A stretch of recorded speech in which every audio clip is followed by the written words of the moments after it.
தொலைஞ்ச என்ன தேடி வந்த அல்லை, ஒருத்தனுக்காய் தாண்டி வந்தது எல்லை. என்னை தோளில் சுமக்கும் அல்லைக்கில்லை எல்லை.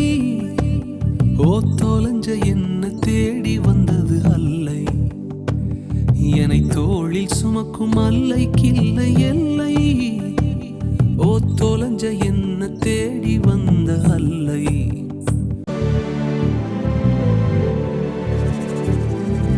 மந்தை விட்டு போன கந்தையோடு நின்ன, அகற்றி கொண்ட கூட்டத்தால அவ்வியம் கொண்ட. உலகம் தந்த தீர்ப்பு இறுதி அல்ல என்று பழகின ஒரு சத்தம் கேட்டு கண்களை திறந்த. என தேடி திரிஞ்ச காலில் முட்கள் தைய கண்ட, என தூக்கி சுமக்கும் கைகள் பறந்து விரிய கண்ட. அவர் வாயின் விரும்பல் போலவும் அது அல்லை.